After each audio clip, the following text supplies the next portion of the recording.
Садыр Жапаровдун Орусияга болгон иш сапары жыйынтыкталды. Искендер Матраимов, Райым Матраимов менен байланышууга мүмкүнчүлүк бербей жатышат. Бишкектеги диджейдин өлүмүнүн чоо жайы. Мелис Аспековдун тарапташтары пресс жыйын өткөрүп, анын боштондугун талап кылышты. Чоң Чүй каналында 35-40 жаштагы кишинин денеси табылды.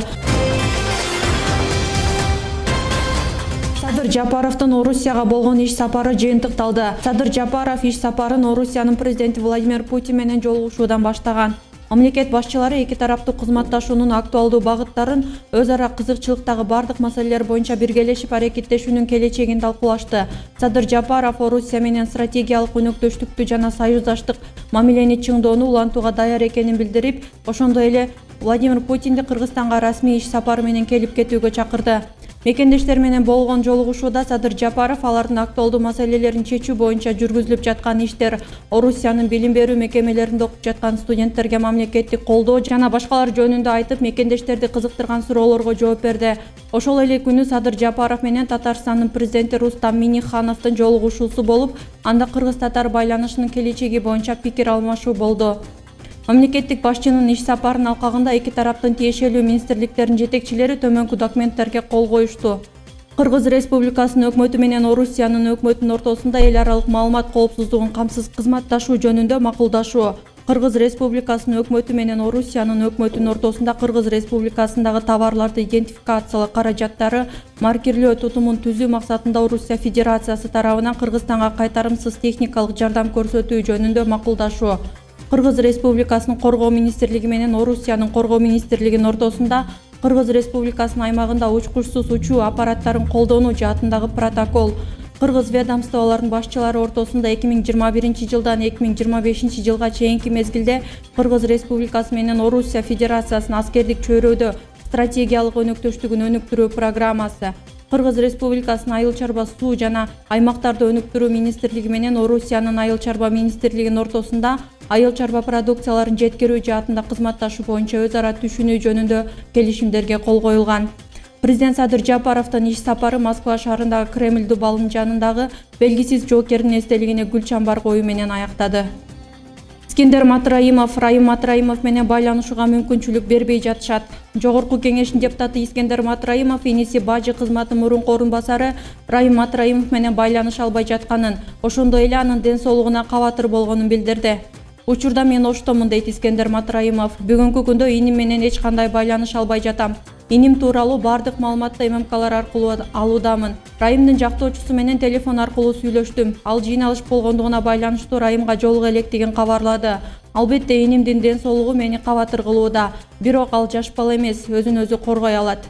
Буга чейин Райым Матраимовдун кан басымы көтөрүлүп кеткенине байланыштуу ооруканага жаткырылганы маалым болгон. УКМКнын басма сөз кызматы бул маалыматты төгүндөгөн дагы, ошол эле учурда расмий түрдө ырастаган дагы жок. Талдоочулар кылмышка шектелип абакта кармалган адам ооруп калса, аны түз эле абактан жеке менчик клиникага жаткырган учур болбогонун мисал келтиришти. Бишкектеги диджейдин өлүмүнүн чоо жайы. 25 февраль күнү саат түнкү 12:40 чамасында Бишкек шаардык ички иштер башкармалыгынын 102 кызматына 5-кичи райондо жайгашкан көп кабаттуу үйлөрдөгү батирдин биринде белгисиз адам эс учун жоготуп жаткандыгы тууралуу маалымат келген. Окуя болгон жерге Свердлов районунун ички иштер башкармалыгынын ыкчам тергөө тобу жетип, текшерүү жүргүзгөндө көп кабаттуу үйдүн батирлеринин биринен белгисиз адамдын жансыз денеси табылган.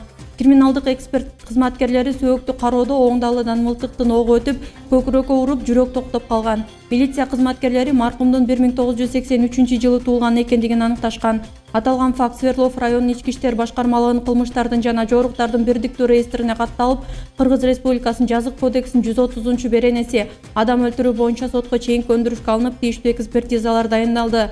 Учурда адам өлтүрүүгө шектелүүнү аныктоо жана кармоо боюнча иш-чаралар жана активдүү ыкчам издөө иш-чаралары жүрүп жатат. Мелис Аспековдун тарапташтары пресс жыйын өткөрүп, анын боштондугун талап кылышты.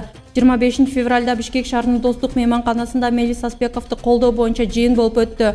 Жыйындын катышуучулары Мелис Аспековго козголгон кылмыш иши адилетсиз өтүп жатканын жана ал кармалгандан бери анын күнөөлүү экенин тастыктаган түзмө-түз фактылар табыла электигин айтышты. Ошондой эле алардын айтымында Кыргыз темир жол мамлекеттик ишканасынын башкы директору Дашков боюнча соңку учурда жарыяланган журналисттик иликтөө Мелис Аспековду каралагысы келген арыз ээсинин чыныгы жүзүн көрсөттү. Андан тышкары Дашков азыркыга чейин Аспековдун күнөөсүн далилдеп бере албай ооздеки гана көрсөтмө берип келүүдө.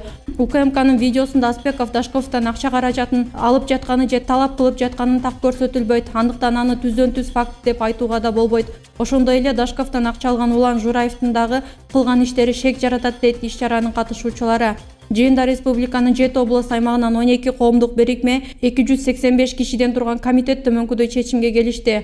УКМК жана башкы прокуратура 2021-жылдын 3-мартына чейин Мелис Аспековду колдоо комитетине Аспековдун күнөөлүү экенин тастыктаган далилдерди көрсөтүшү керек.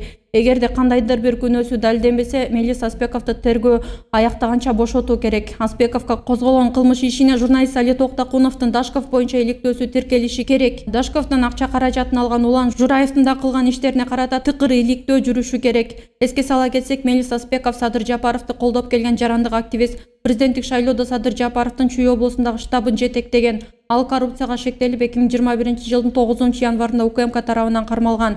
Аспековдун тарапташтарынын күнөөсүз жана жалган жала менен отурганын, анын ишинде саясий боек бар экенин билдиришти.